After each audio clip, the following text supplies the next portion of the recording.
দর্শক আমন্ত্রণ জানাচ্ছি সবাইকে চ্যানেল 24 এর ঈদের বিশেষ আয়োজন প্রজন্ম অনুষ্ঠানে। আপনারা জানেন যে গেল কয়েক বছর ধরেই আমরা এই বিশেষ আয়োজনটা সাজাবার চেষ্টা করে আসছি। বিশেষ করে ব্যবসায়িক যে প্রজন্মের হাতে প্রজন্ম স্থানান্তরিত হচ্ছে বা পরিবর্তিত হচ্ছে সেই বিষয়গুলো বাংলাদেশের ক্ষেত্রে কিভাবে ঘটছে। আমরা জানি যে সারা বিশ্বে 200-300 বছরের প্রতিষ্ঠানও আছে, বাংলাদেশ যেহেতু নতুন, সুতরাং এই অভিজ্ঞতাটা বাংলাদেশের ক্ষেত্রে কিভাবে রেপ্লিকেট করা যায়, যারা পুরনো উদ্যোক্তা আছেন তারা তাদের পরবর্তী প্রজন্মকে ব্যবসার সাথে বা উদ্যোগের সাথে কিভাবে জড়াচ্ছেন সেই গল্পগুলো শুনবো। আজকেও আমাদের দুজন অতিথি আছেন সাথে, মীর নাসির হোসেন, আপনারা সবাই তাকে জেনেন, এফবিসিসিআই সাবেক সভাপতি, এবং তার সন্তান রুজলান নাসির, তিনি একই সাথে বাংলাদেশ চেম্বার অফ ইন্ডাস্ট্রিজ বিসিআইয়ের পরিচালক, ইস্টার্ন ব্যাংকের পরিচালক এবং মির সিরামিক্সের উপব্যবস্থাপনা পরিচালক। আপনাদের দুজনকে স্বাগত জানাচ্ছি, অনেক ধন্যবাদ আমাদেরকে সময় দেওয়ার জন্য। আমি মীর নাসির হোসেন আপনাকে দিয়ে শুরু করতে চাই। আপনার ব্যবসার বয়স তো বাংলাদেশের জন্ম যতদিন তার চেয়েও বেশি হয়ে গেছে, সেই সময়ের যে চ্যালেঞ্জগুলো যদি ছোট করে প্রথমে একটু শেয়ার করতেন। আমার তো তৃতীয় প্রজন্মের ব্যবসা এখন, কারণ আমার বাবা শুরু করেছিলেন, আমি তারপরে প্রজন্ম, এখন ওদের প্রজন্ম। তো প্রি লিবারেশনটা আমি ব্যবসায় খুব সম্পৃক্ত ছিলাম, কারণ আমি স্টুডেন্ট ছিলাম। 1969 বাবা মারা যান, তখন আমি ঢাকা ইউনিভার্সিটির অনার্স স্টুডেন্ট। তখন থেকে আমাদের কিছু দায়িত্ব নিতে হয়েছে as a part of legacy, কারণ হঠাৎ মারা গেলেন, কিছু জিনিস অগোছানো ছিল, কিছু ইনকমপ্লিট ছিল, সেগুলি করা। তারপরে এসে গেলো স্বাধীনতার যুদ্ধ, সেই সময় আমাদের সেটব্যাক হয়ে গেল সবার মতোই আর কি। তো পরবর্তীতে স্বাধীনতা পরে যে সময়টা, সেটা অত্যন্ত চ্যালেঞ্জিং ছিল, কারণ আমাদের যে পাওনা সরকারের কাছে ছিল কনস্ট্রাকশন ফিল্ডে, সেটা আমরা পাইনি, কারণ ওটা পাকিস্তানি ডেট হিসাবে গণ্য করা হয় ক্যাবিনেটের ডিসিশনের, যে 1972 আই থিঙ্ক ফেব্রুয়ারি মার্চে একটা ক্যাবিনেট মিটিংয়ের ডিসিশন হয় যে বাংলাদেশ সরকার পাকিস্তানের কোনো দায় নেবে না। তো যেহেতু ওই কন্ট্রাক্টগুলি পাকিস্তানের সাথে ছিল, প্রেসিডেন্ট অফ পাকিস্তানের সাথে, অবভিয়াসলি সেটা আমরা পাইনি। এইটা আমাদেরকে বিরাট সেটব্যাক করে। তারপর উই হ্যাড টু স্ট্রাগল। তারপরে আস্তে আস্তে আমার বড় ভাই ইউনিভার্সিটি বেরিয়ে আসলেন, আমিও ইউনিভার্সিটি বেরিয়ে আসলাম। তারপরে আস্তে আস্তে শুরু করলাম। 90s দিক দিয়ে আমরা মোটামুটি একটু মানে হালে পানি পেলাম বলে আমার মনে হয়। না, তারপরে গল্প তো আরও শুনবো। এই যে বাবার কাছ থেকে ব্যবসাটা আপনি কোন মুহূর্তে কিভাবে পেয়েছিলেন, আমি রুজলানের অভিজ্ঞতাটা যদি একইভাবে শুনতে চাই। যে আপনার তো মোটামুটি বলা যায় সব কিছু সাজানো ছিল, আপনার বাবা দীর্ঘদিনের পরিশ্রম চেষ্টায় একটা বড় জায়গা তৈরি করেছেন। আপনি আসলে কিভাবে বাবার কাছ থেকে ব্যবসায় জড়ানোর অনুপ্রেরণা পেয়েছেন? বাবার একটা কথা সবসময় আমার খুব টেনেছে। বাবা সবসময় একটা বলতো কি, বিজনেসের ব্যাপারে সে যখন কথা বলতেন তখন কিন্তু লাভ লোকসানের বেশি সে একটা জিনিস সবসময় তুলে ধরতেন, যেটা হচ্ছে উনি যেটাকে বলতো দ্য জয় অফ ক্রিয়েশন। তার মানে হচ্ছে, আগে উনি উদাহরণ দিতেন যে দেখো এখানে এখানে একটা কারখানা আছে, এখানে আগে কিন্তু শুধু একটা মাঠ ছিল, তোমার উদ্যোগের কারণে কিন্তু এখানে একটি কারখানা গড়ে উঠেছে, যেখানে দেশে প্রবৃদ্ধিতে তো সহযোগিতা হচ্ছেই, কিন্তু এতগুলো লোক এখানে কাজ করে কিন্তু তাদের জীবিকা নির্বাহ করছে। এবং তার সাথে কিন্তু শুধু ফ্যাক্টরি কিন্তু ওঠে না, হোল এলাকাটা কিন্তু তার সাথে ইমপ্রুভ করে। এখানে আশেপাশে রেস্টুরেন্ট খুঁজছে, হোটেল খুঁজছে, এই যেখানে কাজ করছে তারা কোথায় ভাড়া থাকছে, সেখানে আশেপাশে দালান উঠছে, এই হোল একটা ইকোসিস্টেম তৈরি হয় আপনার একার উদ্যোগের কারণে। বাবা এই জিনিসটা সবসময় আমাকে বলেছে, এটা তাকে সবচেয়ে আনন্দ এনে দিত, সৃষ্টির আনন্দ, এবং ওইটাই কিন্তু সবচেয়ে বেশি আমাকে আকৃষ্ট করেছে যে এই কারণে ব্যবসার দিকে আসা উচিত। না, বাবার ক্ষেত্রে তো একরকম চ্যালেঞ্জ ছিল। 69-এ উনি পড়াশোনা করতেন, তারপরেও সঙ্গত কারণে ব্যবসার দায়িত্ব কিছু কিছু নিতে হয়েছে। সেটা আপনি কতটুকু ফিল করেন এখানে এসে, বা আপনি যখন শুরু করলেন বাবার ব্যবসায় জড়ানো, আপনার কাছে কতটুকু কঠিন বা সহজ ছিল? আমার মনে হয় বাবাদের সময় যেই চ্যালেঞ্জটা ছিল সেটা আমরা যে চ্যালেঞ্জটা মোকাবেলা করছি তার থেকে কিছুটা ভিন্ন ছিল, এবং আমি বলবো তাদের চ্যালেঞ্জটা আরও বেশি ছিল, কারণ তারা কিন্তু অলমোস্ট বাংলাদেশের ইকোনমির ফার্স্ট সিরিজ অফ বড় উদ্যোক্তা। সো তখন কোনো প্ল্যাটফর্ম ছিল না। একটি কারখানা করতে একটি ব্যাংককে অনেক বোঝাতে হতো যে এই লোনটা তাদের দেওয়া উচিত, যে কোনো পারমিশনের জন্য অনেক কষ্ট করতে হতো, কারণ এই বিজনেস এনভায়রনমেন্টটা ছিল না। এখন বাংলাদেশের যেই এক্সাইটমেন্ট আছে, যে এন্টারপ্রেনিয়রশিপ আছে, তখন ছিল না। তো তাদের জন্য এই নতুন করে এই প্রথম তারা পায়োনিয়ার ছিল যে কোনো ইন্ডাস্ট্রিতে। সো এই চ্যালেঞ্জটা অনেক বড় ছিল। আমাদের যে চ্যালেঞ্জটা আমরা ইনহেরিট করেছি এটা একটু ভিন্ন। আমরা যখন ইনহেরিট করেছি তখন দেখি মাল্টিপল বিজনেস ইউনিট আছে, কিন্তু তখন দুটো মেইন বড় পার্থক্য আমি বলবো। একটা হচ্ছে তারা কিন্তু যখন একটা দুটো কোম্পানি ছিল সব কিছু কিন্তু তারা নিজেরা দেখতো, সো এখানে আমরা যখন এসেছি এতগুলো কোম্পানি, আমাদের তো সেই অভিজ্ঞতা ছিল না। সো এতগুলো কোম্পানি একসাথে এবং আরও যদি কোম্পানি বাড়াতে হয় সেটার জন্য প্রস্তুতিটা আমাদের চ্যালেঞ্জ ছিল, যেই জন্য আমাদের নতুন স্ট্রাকচার আনতে হয়, আমাদের বেটার ট্রেন্ড, ধরেন ভালো পড়াশোনা করা, যারা ভালো প্রসেস ওরিয়েন্টেড এমপ্লয়ি যেটা আমরা বলতে পারি, গুড ম্যানেজমেন্ট, গুড গভর্নেন্স, এই জিনিসগুলা আমাদের কিন্তু নিয়ে আসতে হয়েছে। যেটা জয় অফ ক্রিয়েশন, যেটা ওইটার চ্যালেঞ্জটা আপনার কাছে এখন অন্য সময়ের চেয়ে বেশি মনে হচ্ছে? আমাদেরটা একটা ভিন্ন, আমাদের হচ্ছে বেটার প্রসেস। এই গ্রোথটা ধরে রাখতে গেলে যে ফান্ডামেন্টালসগুলো ইমপ্রুভ করতে হবে সেইটা আমাদের জন্য চ্যালেঞ্জ।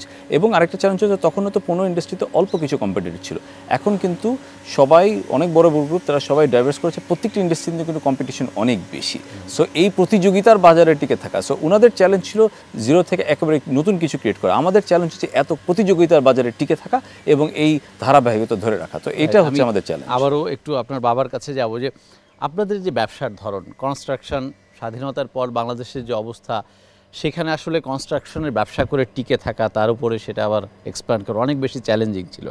রাস্তাঘাট থেকে শুরু করে সবই তো নতুন করে শুরু হচ্ছিল। সেই চ্যালেঞ্জটা আপনি তরুণ বয়সে আসলে কিভাবে মোকাবেলা করতে শিখেছেন? আমি তখন দেখেছি যে nothing is easy in this world, কোনো কিছু কিন্তু সহজ নয়।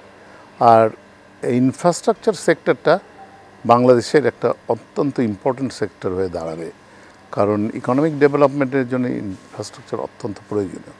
সেই হিসাবে আমরা নিয়েছি, চ্যালেঞ্জ ছিল, আমরা প্রত্যন্ত অঞ্চলে কাজ করতে যেতে হতো, সেখানে মেটেরিয়াল ট্রান্সপোর্টেশন, নিজেদের যাওয়া, লোকজন পাঠানো ওয়াজ এ চ্যালেঞ্জিং।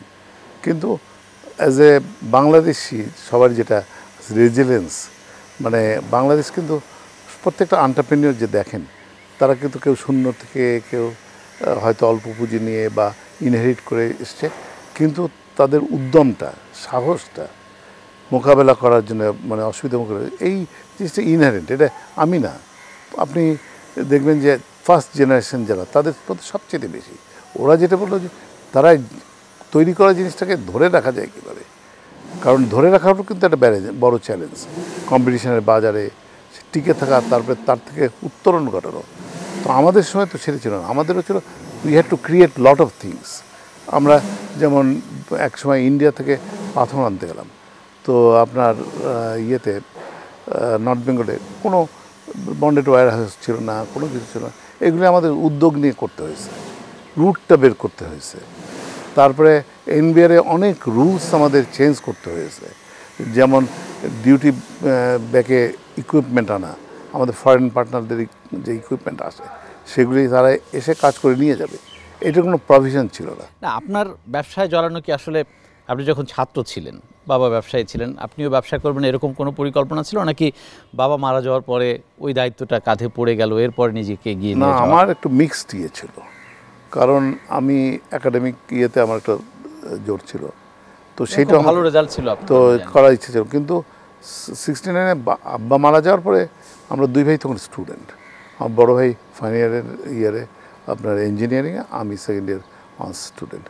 তো আমাদের তখন এই টেক আপ করা ছিল, কোনো চয়েস ছিল না, এটা টেক আপ আমরা অলমোস্ট কম্পালসারি একটা পজিশনে করতে হয়েছে, কারণ আমাদের ব্যবসাটা টিকাতে হবে, চ্যালেঞ্জগুলি রয়েছে, ডেটস রয়েছে, সেগুলি সার্ভিস করা, ট্যাক্স ইস্যুগুলি সেটেল করা, তারপরে প্রপার্টি যেগুলি সেগুলি স্ক্যাটার্ড ছিল সেটাকে অর্গানাইজ করা। আর প্রপার্টি তো আব্বা অনেক করেছেন, কিন্তু প্রপার্টি কিন্তু হ্যাজার্ডাস, এটা মেনটেন করা খুব কষ্ট, এইটার কাগজপত্র থেকে আরম্ভ করে দখল রাখা, সেই জিনিসটা আমরা করেছি। আমরা মিটিকুলাস যেটা করেছি, আব্বা যেটা করেছেন সেটা যেন ক্ষতি না হয়, আমাদের হাতে ক্ষতি না হয়, বা আমরা বিক্রি না করে দিই বা ক্ষতিগ্রস্ত না, আমরা বরং সেটা রক্ষণাবেক্ষণ করবো এবং সেটাকে আরও বাড়ানো। এইটা ছিল আমাদের, কারণ নিজের মনের মধ্যে একটা ইয়ে ছিল, চ্যালেঞ্জ ছিল, আমরা এরকম হতে দেবো না যে আব্বা মারা গেছেন তার সব কিছু শেষ হয়ে যাবে, কারণ তার একটা গুডউইল ছিল, তার সোসাইটিতে একটা অবস্থান ছিল, সেইটা ধরে রাখা। এবং রুসরাল নাসিরের ক্ষেত্রে অভিজ্ঞতাটা কেমন? আপনি দেশের বাইরে পড়াশোনা করেছেন, ওখানে নিশ্চয়ই চাইলে আপনি সেটেল হয়ে যেতে পারতেন, যেহেতু বাংলাদেশের ব্যবসায়িক একটা চ্যালেঞ্জ দীর্ঘদিন ধরেই আলোচনার। সো এই চ্যালেঞ্জে নিজেকে জড়াবেন কি জড়াবেন না, এটা নিয়ে কিন্তু দ্বিধাদ্বন্দ্ব থাকেই। তারপরেও কেন ফিরে আসলেন এবং ব্যবসায় জড়ালেন? অবশ্যই বাংলাদেশে ব্যবসা করতে গেলে চ্যালেঞ্জেস আছে, কিন্তু অ্যাট দ্য সেম টাইম কিন্তু বাংলাদেশের অপরচুনিটিটা অনেক বড়। আমরা কিন্তু আমাদের কিন্তু এক্সিস্টিং যে ট্র্যাডিশনাল সেক্টরগুলো যেগুলো আছে আপনার গার্মেন্টস, রেডিমেডস গার্মেন্টস সেক্টর, এগুলো যদি আমরা বলি, এগুলো তো প্রতিনিয়ত গ্রো করছে এবং যত সময় যাচ্ছে আরও কম্পিটিশনে তারা এগিয়ে যাচ্ছে, কারণ চায়নার থেকে অনেকে সরে আসতে চাচ্ছে। হিস্টোরিক্যাল এইসব চায়না, হংকং, এইসবই যেখানে ম্যানুফ্যাকচারিংগুলো হতো, এরা আস্তে আস্তে এদের খরচ বেড়ে যাওয়ার কারণে আমরা কিন্তু আরও বেটার কম্পিটিশনের একটা ভালো পজিশনে আমরা চলে আসছি। তার সাথে কিন্তু নতুন নতুন অনেক সেক্টর বাড়ছে। এক্সপোর্টের দিক দিয়ে আমাদের আইটি, ফ্রোজেন ফুড, নানাবিধ এক্সপোর্ট বাড়ছে। ডোমেস্টিক ইন্ডাস্ট্রিতে প্রতি বছর যে নিম্ন মধ্যবিত্ত থেকে আর মধ্যবিত্ত থেকে উচ্চ মধ্যবিত্ত, এই যে ট্রানজিশনটা হচ্ছে, এই জন্য কিন্তু ডোমেস্টিক্যালি যত কনজাম্পশন হচ্ছে এগুলোর বাজারও বাড়ছে। সো চ্যালেঞ্জেস আছে কিন্তু বাংলাদেশে অপরচুনিটিজ আছে, এইটা সবসময় বিজনেসম্যানদের অ্যাট্রাক্ট করবে। এই একটা আরেকটা জিনিস ছিল, আমাকে কিন্তু বাবা কোনো দিন বাধ্য করেননি বাংলাদেশে ফেরত আসতে। আমি কিন্তু এসে কয়েক বছর কাজ করার পরে ইঞ্জিনিয়ারিং শেষ করে যখন কাজ করলাম, বললাম বাবা আমার আরও শেখা প্রয়োজন, আমি একটু ফাইন্যান্সের ব্যাপারে শিখতে চাই, আমি একটা MBA করতে চাই। সে কিন্তু উদ্বুদ্ধ করলো। আমি তাকে বললাম আমি একটু বড় কোম্পানি কীভাবে কাজ করে আমি একটু দেখতে চাই। আমি কিন্তু বাইরে বেশ কয়েক বছর চাকরি করেছি, টেলিকমিউনিকেশন সেক্টরে, ব্যাংকিং সেক্টরে। তখন এই অভিজ্ঞতাটা যখন আমি করলাম, একে তো আমার বাংলাদেশের যে অপরচুনিটি আছে সেটার আমার অ্যাপ্রিসিয়েশনটা বাড়লো, যে সত্যি এখানে অনেক সুযোগ আছে। দুটো মনে হলো যে এই অভিজ্ঞতা এবং এডুকেশনের ভিত্তিতে আমি হয়তো একটা ভালো কন্ট্রিবিউশন করতে পারবো ফেরত গিয়ে।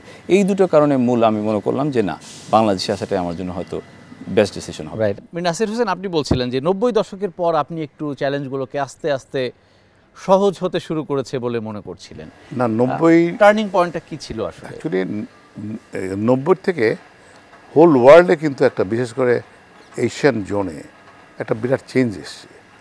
ইকোনমি ওপেন আপ হয়েছে, যেটা বাইপোলার ওয়ার্ল্ড ছিল তখন। রাশিয়ান ইনফ্লুয়েন্স ছিল অনেকটা, অনেক জায়গায় ন্যাশনালাইজ ছিল, মানে সোশ্যালিজম ছিল। তার থেকে কিন্তু 90 থেকে সব বেরিয়ে আসতে ছিল, ওপেন আপ হয়ে যায়। আপনি লুক অ্যাট ইন্ডিয়ান নরসিংহ রাও এবং মনমোহন সিং যেটা করেছিলেন, তারা কিন্তু মার্কেট ইকোনমিতে চলে আসলো, বাংলাদেশেও তাই। তো তখন থেকে আমাদের অপরচুনিটি ক্রিয়েট করা শুরু হলো। That is the turning point, change of the economic environment. এইটা কিন্তু কন্ট্রিবিউট করেছে, এবং শুধু আমাদের জন্য না, প্রত্যেকটা সেক্টর, আমি যে সেক্টরে ছিলাম প্রত্যেকটা সেক্টরে। If you look at garments, 80s mid 80s থেকে এটা শুরু হয়েছে, কিন্তু 90s থেকে এটা, এবং প্রত্যেকটাকে আপনি দেখেন, আদার দেন জুটে আমাদের একটা ভালো পজিশন ছিল, যে কোনো কারণে আজকে একটু কমে গেছে, কিন্তু এর কিন্তু উজ্জ্বল ভবিষ্যৎ এখনও আছে যদি এটাকে প্রপারলি ক্যাটার করা যায়। তো 90s আমি মনে করি যে এশিয়ান রিজনের জন্য একটা, সব দেশের মানে যারা অর্থনীতিতে সংপৃক্ত তাদের জন্য একটা টার্নিং পয়েন্ট। আপনি ব্যবসায়ী হয়ে ওঠার পেছনে কাউকে অনুসরণ করেছেন কিনা, বা কাউকে মানদণ্ড হিসেবে কখনো ভেবেছেন কিনা যে তার মতো হবে, তাকে দেখে হবে? আমি চেষ্টা করতাম কারা এথিক্যাল ব্যবসা করে। আমি বাংলাদেশের নাম বলতে চাই না, কিন্তু দু একজনের আমার অত্যন্ত শ্রদ্ধা তাদের প্রতি আছে। তাদের দেখেছি খুব এথিক্যাল বিজনেস আর কমিটমেন্ট। ব্যাপারটা ছিল, আমি ব্যবসা করতে গেলে আমরা অনেকভাবে করতে পারি, কিন্তু সেইটা পথ না বেছে কীভাবে সুষ্ঠুভাবে করা যায়, কীভাবে কমিটমেন্টটা রাখা যায়, কীভাবে মিনিমাম স্ট্যান্ডার্ড মেনটেন করে, মিনিমাম অনেস্টি প্রিভেইল করে, যাতে এই জিনিসগুলি আমরা চেষ্টা করছি। এবং হিউম্যান সাইডটা আমরা আমাদের সাথে যারা কাজ করবে তাদের সুবিধা অসুবিধা দেখা, এই জিনিসটাও আমরা প্রায়োরিটি দিচ্ছি। কারণ তারা শুধু আমাদের এমপ্লয়ি না, তারা এই দেশের সিটিজেন, তার কতগুলি বেসিক রিকোয়ারমেন্ট রয়েছে। আমি হয়তো সেটা সম্পূর্ণ ফুলফিল করতে পারি না, কিন্তু আমার এফার্টসটা থাকবে তাদের অসুবিধাটা বোঝা। কারণ স্বল্প আয়ের যারা আমাদের এখানে কাজ করে তাদের কিন্তু অনেক অসুবিধা আমরা ফিল করি, সমস্ত কিছু করতে পারি না, কিন্তু আমাদের যে ফিলিংসটা সেটা কিন্তু আমরা মানে রিয়েলিটিতে আনতে চেষ্টা করি বিভিন্নভাবে। তো সেই জিনিসটা আমাদের মধ্যে, আমি এথিক্যাল সাইডটা খুব জোর দিতে চেষ্টা করি, প্র্যাকটিস করতে চেষ্টা করেছি, এবং ওদের বলেছি যে আমার ছেলে মেয়েকে, যে হয়তো প্রথমে ইউল ফিল যে আমি এথিক্যাল সাইডটা দেখছি না, আরেকজন না দেখে সে এগিয়ে যাচ্ছে, কিন্তু আলটিমেটলি কিন্তু ইউল বি উইনার। কারণ হচ্ছিল যে এথিক্সের একটা মানে মূল্য রয়েছে, এই মূল্যবোধ সৃষ্টি করাটাই খুব কষ্টকর। না, রুজলান যেমন দেশের বাইরে দীর্ঘদিন থেকেছেন, ডিফারেন্ট একটা কালচারে আপনাকে বড় হতে হয়েছে বা সময় পার করতে হয়েছে, পড়াশোনাটা হয়তো একটু অন্যরকম। বাংলাদেশে যখন আসলেন, সেই অভিজ্ঞতা বা সেই পড়াশোনার যেই জ্ঞানটা ব্যবসায় যখন রেপ্লিকেট করতে গেলেন বা প্রয়োগ করতে গেলেন, নতুন কোনো চ্যালেঞ্জ ফিল হয়েছে কিনা? দ্বিতীয়ত আরেকটা প্রশ্ন, ব্যবসায়ী হয়ে ওঠার পেছনে আপনি কাকে আসলে মানে মানদণ্ড হিসেবে মানেন?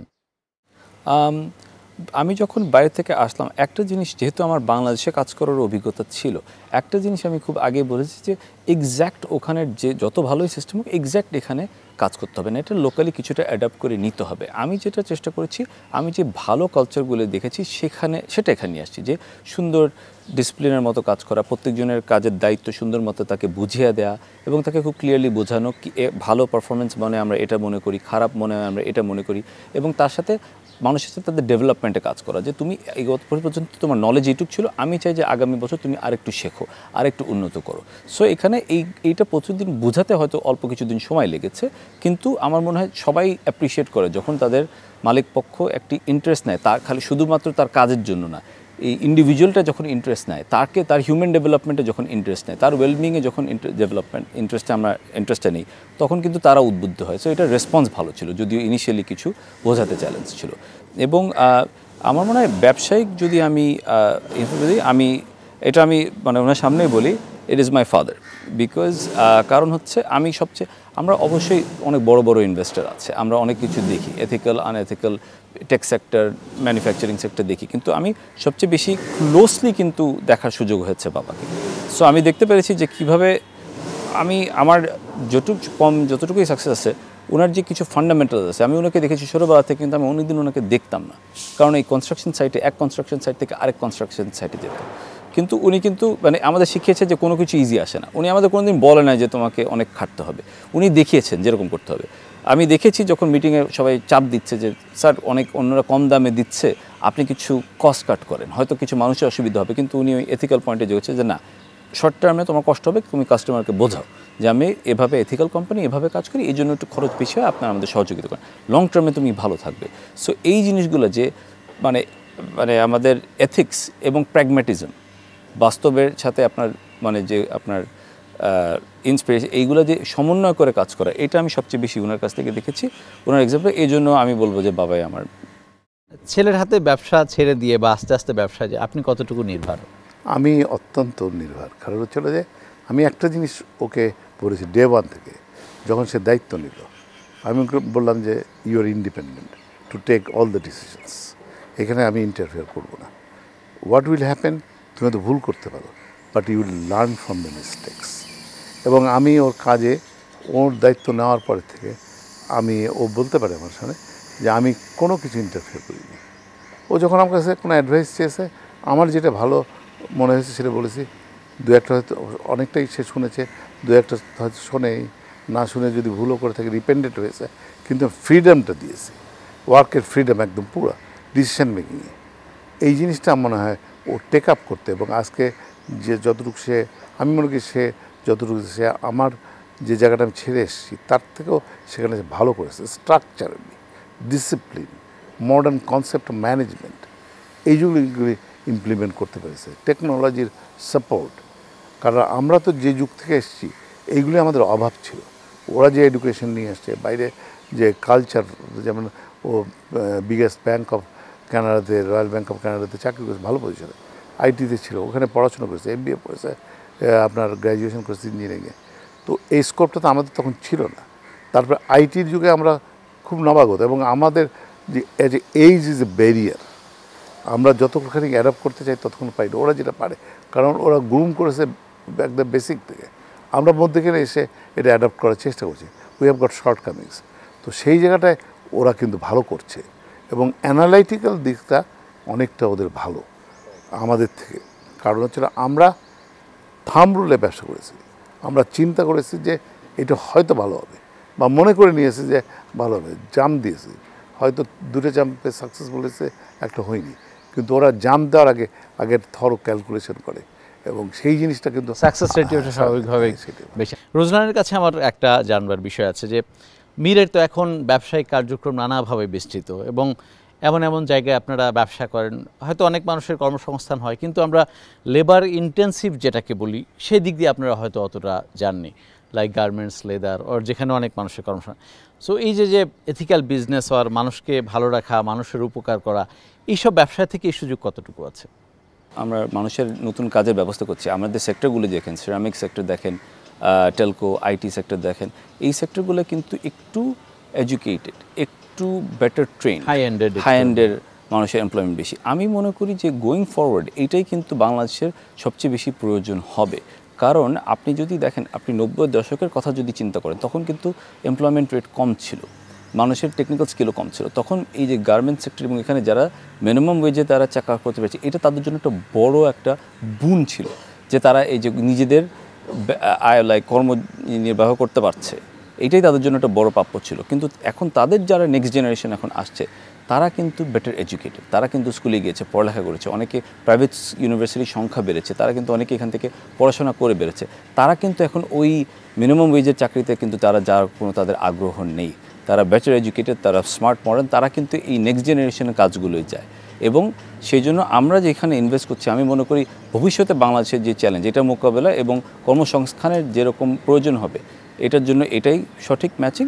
নট টু মেনশন, বাংলাদেশ যদি কম্পিটিটিভলি এগিয়ে যেতে হয়, বাংলাদেশেও কিন্তু মানুষের লিভিং স্ট্যান্ডার্ড বাড়ছে, এই জন্য আয় বাড়তে হবে। এই জন্য কিন্তু কম্পিটিটিভ স্কেলে সবসময় সবচেয়ে লো কস্ট কম্পিটিটর হলে আমাদের চলবে না। আমাদেরও কিন্তু গোয়িং ফরওয়ার্ড আস্তে আস্তে আমাদের এক্সপোর্ট ডাইভার্সিফাই করতে হবে, এক বাস্কেটে রাখতে চলবে না, এবং হাই এন্ড এক্সপোর্টের দিকে ধীরে ধীরে আগাতে হবে যত ইকোনমি স্ট্রং হবে। সো আমি মনে করি এখানে আমাদের একটা ভালো ভূমিকা রাখার সম্ভাবনা রয়েছে। এখন যে প্রতিষ্ঠানগুলো আছে বেশিরভাগই আপনার বাবার হাত ধরেই তৈরি, আপনিও দু এক জায়গায় অনেক বড় ভূমিকা রেখেছেন। বাট আমরা যদি আরও 50 বছর পরে, যেহেতু আমরা প্রজন্মের আলোচনা করছি, বিশ্বব্যাপী 200-300 বছরের পুরনো প্রতিষ্ঠানও আছে, আপনি আসলে ব্যবসায়িক বিস্তৃতিটা কোথায় দেখতে চান, বা এই মিরের আরও কার্যক্রম কোথায় কোথায় সুযোগ করতে চান আপনি? আমি যেভাবে বলেছি যে বাংলাদেশে কিন্তু অনেক অপরচুনিটি রয়েছে। আমাদের আপনি যদি অ্যাজ এ পোর্টফোলিও দেখেন, অধিকাংশ কিন্তু আমরা যে সেবাটা বা আমাদের যে পণ্যগুলো আমরা তৈরি করে থাকি, এগুলো ডোমেস্টিক মার্কেটের জন্য প্রযোজ্য, এবং এটা আমাদের জন্য একটা ভালো স্ট্র্যাটেজি ছিল। কারণ ডোমেস্টিক মার্কেটে আমি যেরকমভাবে বলেছি, প্রতি বছরই আমাদের কিছু মানুষের আয় ক্ষমতা বাড়ছে এবং তারা আস্তে আস্তে সোশ্যাল ল্যাডারে উঠছে, এবং আমাদের লোকাল মার্কেটের ডিমান্ডটা কিন্তু প্রতিনিয়ত বাড়ছে। আমার এই জন্য কিন্তু গত কত বছরে যত এক্সপ্যানশন আমি করেছি আমার আসার পরে, সব কিন্তু এই ইন্ডাস্ট্রিগুলোর মধ্যেই ছিল। এখানে গ্রো করতে পেরেছি, কিন্তু ইন্ডাস্ট্রি ডাইভার্সিফাই হয় না। এখন যত আমাদের বাড়ছে, আমাদের কিন্তু এই যে লোকাল ইন্ডাস্ট্রিতে গ্রোথের সাথে আমাদের, আমি মনে করি এক্সপোর্ট ইন্ডাস্ট্রিতে আমাদের ডাইভার্সিফিকেশনের প্রয়োজন আছে, এবং আস্তে আস্তে আমরা সেদিকে কাজ করছি। কারণ হচ্ছে এই রিসেন্ট আমাদের যে অর্থনৈতিক যে একটু শক গেছে, এটা কিন্তু আমাদের চোখে আঙ্গুল দিয়ে দেখিয়ে দিয়েছে যে একটা মার্কেটের উপর, যদিও বিভিন্ন ইন্ডাস্ট্রিদের মধ্যে আমরা ডাইভার্সিফাইড, কিন্তু একটা মার্কেটের উপর ডিপেন্ডেন্সি মানে সবসময় কিছুটা রিস্ক ফ্যাক্টর রয়ে যায়। যত গ্লোবাল কনটেক্সটে ব্যবসা করতে পারবো, তত আমাদের রিস্ক কম হবে। আপনার বাবার অভিজ্ঞতা যদি একটু শুনি, যে আপনি যে ব্যবসায়িক বিস্তৃতিটা ঘটিয়েছেন, খুব বেশি প্রতিষ্ঠান আপনি করেননি, বা 50-100 কারখানা করেননি, বাট যতগুলো করেছেন খুব চিন্তিতভাবে। এটার উদ্দেশ্যটা কী ছিল আসলে? আপনি ব্যবসায়িক বড় করার পেছনে গল্পগুলো যদি একটু শেয়ার করতেন। আমি বিভিন্ন সময় অপরচুনিটিটা গ্র্যাব করার চেষ্টা করেছি।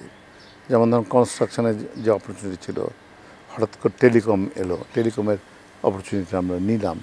সিরামিকের আমরা যখন আরম্ভ করলাম, সেখানে গুড়ি কয়েক ছিল। এই চ্যালেঞ্জগুলি নতুন জায়গাটা আমি খুঁজতে চেষ্টা করেছি, যে কোন জায়গায় একটা ইজিলি পেনিট্রেট করা যায়, সাকসেসটার চান্সটা বেশি, সেই জায়গাটা দেখেছি। এখন আমি মনে করি যে too many portfolio at the end of the day অনেকে সাফার করেছে, বিশেষ করে ট্রানজিশন পিরিয়ডে। আমি দেখেছি বাংলাদেশের ইতিহাসে আপনি যদি বড় বড় গ্রুপগুলি দেখেন, তাদের জেনারেশনে খুব ভালো করেছে। যখন ট্রানজিশন শুরু হয়েছে, তখন কিন্তু তারা ম্যানেজ করে, কারণ তারা তো ওই কষ্টটা করে আসেনি, তারা তো একটা মানে সেট এনভায়রনমেন্ট আছে। সে চ্যালেঞ্জের যে কষ্টটা, সেটা গড়ার, সেটা কিন্তু তাদের মধ্যে নাই, যার জন্যে তাদের অ্যাপিটাইটটাও কম।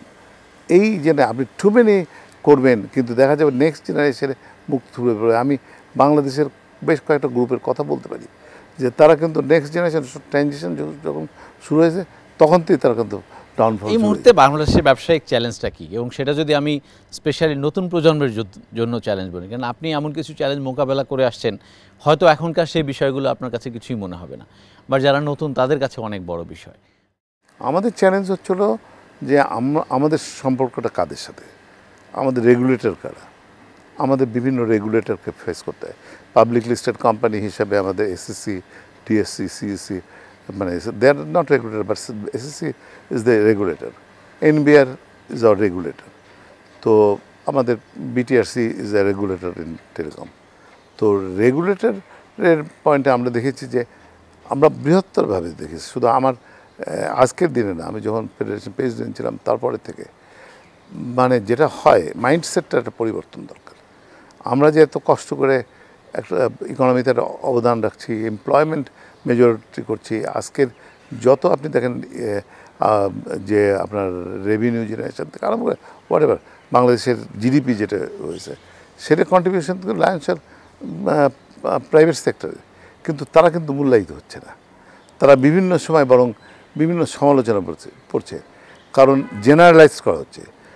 সমাজের সব ক্ষেত্রে কিন্তু ভালো মানুষ আছে, খারাপ মানুষ আছে।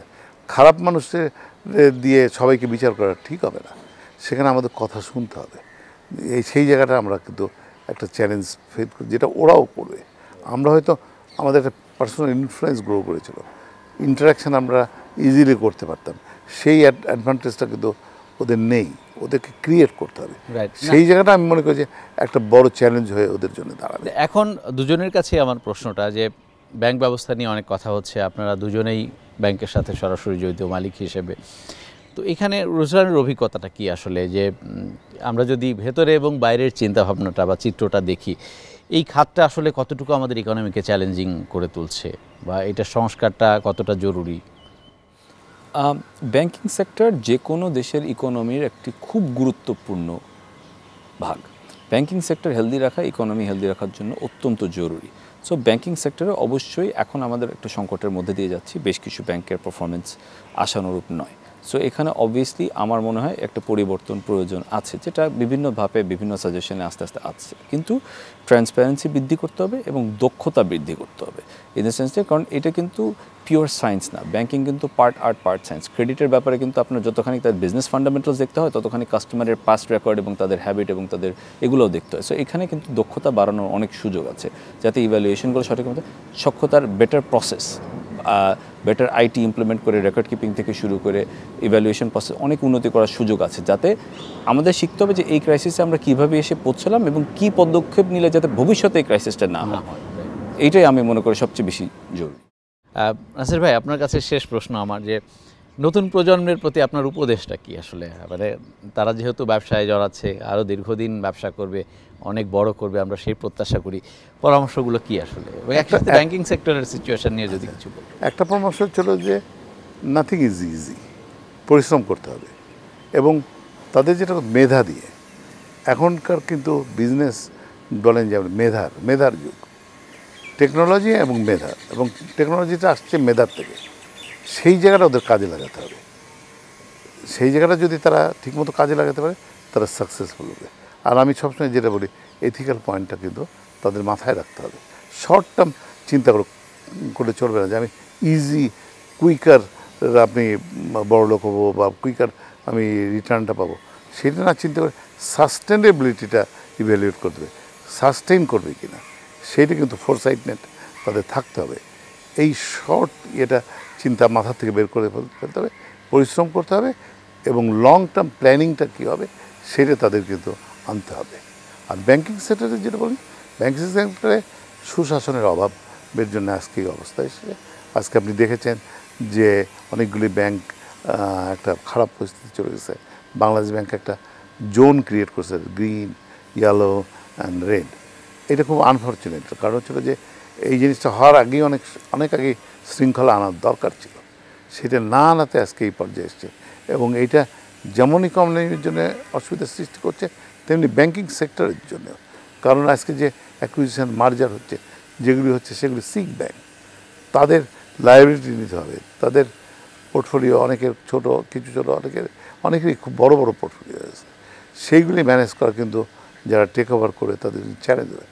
যদি গভর্নমেন্ট খুব একটা প্র্যাগমেটিক পলিসি না করে, গভর্নমেন্টকে সুনির্দিষ্টভাবে এটা কীভাবে লং টার্ম ম্যানেজমেন্ট করে, কারণ শর্ট টার্ম আজকে একটা ডিপোজিটার রয়েছে যে ব্যাংক হয়তো মার্জ হয়ে যাচ্ছে, সে যদি কালকেই তার রিটার্ন চায় সেটা হয়তো পাবে না, সেটা কী পলিসিতে করতে হবে। এটা কিন্তু এক্সাম্পল বাংলাদেশে আছে, যখন বিসিসিআই ভেঙে গেল তখন যে এই যে ইবিএল আমরা এখানে কিন্তু একটা পলিসি গাইডলাইন ছিল একদম লিখিত এবং ফান্ডামেন্টাল দিয়ে, সেই জিনিসগুলি করতে হবে।